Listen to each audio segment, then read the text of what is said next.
Bueno, y en cadena de televisión, la presidenta Laura Chinchilla se comprometió a fortalecer o ayudar a la Caja Costarricense del Seguro Social con medidas que, dice ella, trascienden lo meramente temporal. Admite que el régimen de maternidad y enfermedad va rumbo a la crisis y que crearán una junta de notables para ayudar a sanear las finanzas. Una junta que creíamos, por cierto, que ya estaba trabajando. Para hablar sobre esto nos acompaña Rodolfo Pisa Rocafort, expresidente de la Caja él fue expresidente en 1998 hasta el 2002, es así. Buenas noches, don Rodolfo, y gracias por estar con NC11. Don Rodolfo, empecemos por lo primero, casi lo primero que dijo la señora presidenta, y es este flujo de caja, que ella dice que los gastos de la Caja superan los ingresos. Este es el problema número uno, es decir, no hay suficiente dinero en la Caja como para sostener una institución tan importante. Este ha sido un problema crónico, sucedía, por ejemplo, en la época en la que usted era presidente de la institución, presidente ejecutivo. No, en general no es un problema crónico, es un problema de los últimos 2, 3 años, particularmente. La presidenta tiene razón. Ha habido un crecimiento desmesurado del gasto y un crecimiento muy limitado por la crisis económica mundial y por la situación del país también de los ingresos. Pero en general la Caja, tanto en salud como en pensiones, crecía sus ingresos más que sus gastos. O generalmente trataba de siempre existir un equilibrio. En algunos años muy buenos se tenía un poco más de superávit, en otros años se cubría con ese superávit de previos de años anteriores la situación económica que podía enfrentar la institución. ¿Qué es lo que pasa?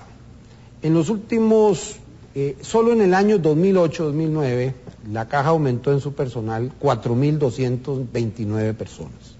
Eso es insostenible. Eso obviamente al final, esos aumentos desmesurados de personal, la Caja tiene o tenía una capacidad de aumentar su personal en alrededor del 2% anual, es decir, unos 800 empleados anuales, de 700 a 800 empleados anuales. Pero cuando usted aumenta, digamos, en esos 2 años, por ejemplo, más de 2.100 empleados por año, en esa situación, en ese contexto es muy difícil salir adelante. Estas medidas que ella está anunciando como expresidente ejecutivo, ¿le parece que son las recomendables?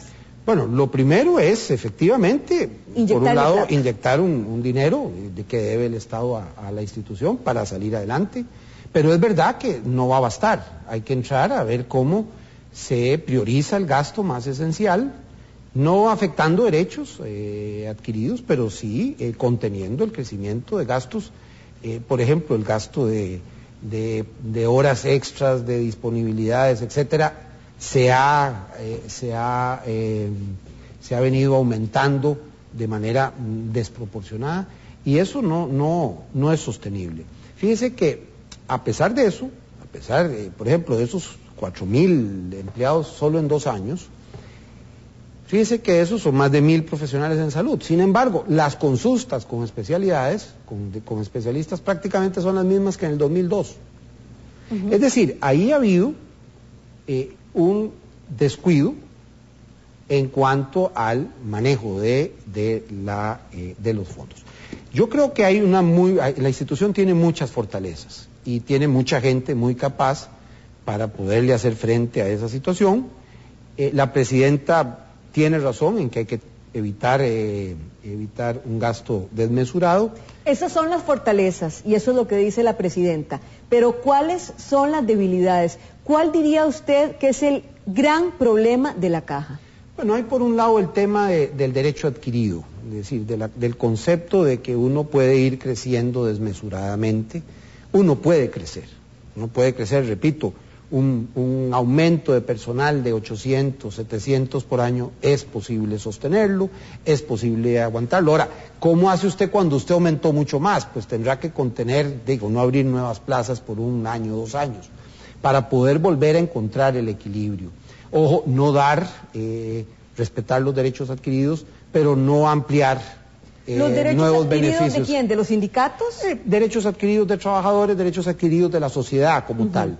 Lo que importa en eso es por lo menos contener ese crecimiento, es decir, que no crezca, no se trata de resolverlo todo de la noche a la mañana. Yo creo que todos tenemos que hacer un esfuerzo en apoyar a esta administración o a cualquier administración para que encuentre un equilibrio el seguro de salud. ¿Cuál fue el principal problema que enfrentó usted, don Rodolfo, a la hora de enfrentarse a la caja, de manejarla? Yo creo que en la institución, yo especialmente no considero que hubiera un principal problema. El único que yo, digamos, pude haber subestimado al entrar es que había una mayor corrupción de la que yo esperaba. Pero en general los demás son los problemas que uno puede esperar, es decir... ¿Corrupción de parte de...? En general, de la institución.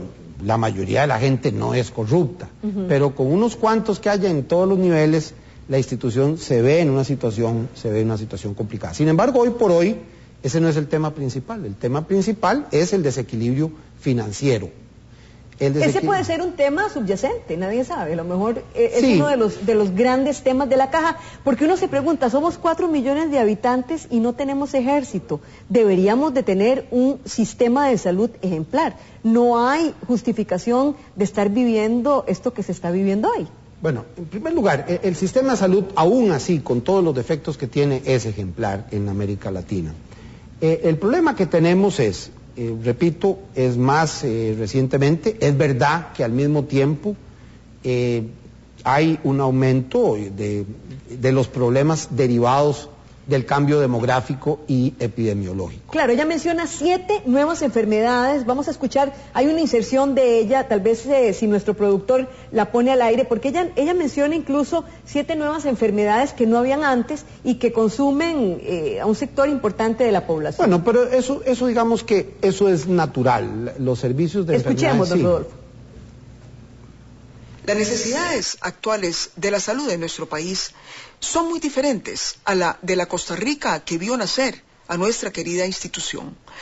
Solo para citar un ejemplo, 7 enfermedades que aquejan a menos del 1% de la población se llevan hoy la 1/4 parte del gasto total de medicinas.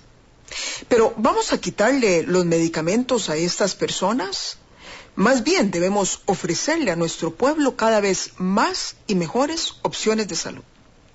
Debemos asegurarle a los y las trabajadoras de la caja las mejores condiciones laborales para garantizar su entrega y sacrificio, a la vez que evitemos el desperdicio de recursos y excesos que el sistema no pueda sostener. La caja necesita entonces que enfrentemos con sentido histórico y de urgencia una reforma seria y profunda. Hoy mi gobierno... Habla entonces de 7 nuevas enfermedades y del cambio epidemiológico que usted menciona. ¿Cuál sería entonces el destino de una caja que necesita atender a una mayor cantidad de gente y con nuevos males? Bueno, digamos que esas 7 enfermedades son ya existentes y hay un gasto en medicamentos. El gasto en medicamentos no es el que se ha disparado sensiblemente, no es decir, siempre es muy importante, pero no es el más sensible entre todos los gastos de la institución porque no se ha disparado en términos proporcionales. Uno debe esperar que vaya creciendo el gasto respecto de países que van con el perfil epidemiológico al que nosotros nos vamos acercando y el perfil demográfico. Debe esperar que probablemente el gasto en medicamentos siga creciendo. Y puede crecer siempre y cuando crezca comedidamente. Debo decirle que el gasto en medicamentos no es el que ha crecido desmesuradamente. El gasto que ha crecido más desmesuradamente es el que tiene que ver con el personal. Y ese gasto es muy importante. Es importante garantizar los salarios y las remuneraciones de los funcionarios y los derechos, repito, estrictamente adquiridos, pero al mismo tiempo de no dejar que esos gastos y esos derechos desequilibren las finanzas de la institución. Otro elemento que también hay que tomar en cuenta es uno a la hora de hacer inversión pública, que es necesaria en la institución, hay muchos hospitales y muchas clínicas que se deben construir o reconstruir, uno ahí tiene que ser muy comedido. Uno puede gastar para el mismo número de camas 44 millones de dólares en el hospital de Alajuela o gastar más de 100 millones en el hospital de Heredia. A ese ritmo no es viable cumplirle a Cartago, al Calderón Guardia, a todos los hospitales del país que tienen necesidades. Ahí hay que ser un poco más comedidos. No podemos tener buenos hospitales, tal vez no con los pasillos que soñaríamos tener en países más desarrollados, sino bien hechos, bien construidos y útiles para un país que no es rico. Muchas gracias, don Rodolfo, por estar esta noche con nosotros y dar una pincelada, analizar algo de lo que habló esta noche la presidenta. No, muchas gracias y a la orden, cada vez que lo necesiten. La caja es demasiado importante para el país y en eso tiene razón la presidenta, para que todos los costarricenses, sin distingos de partidos, ayudemos a que salga adelante y a pedirle a todos ser comedidos también en las demandas, especialmente a los trabajadores de la institución.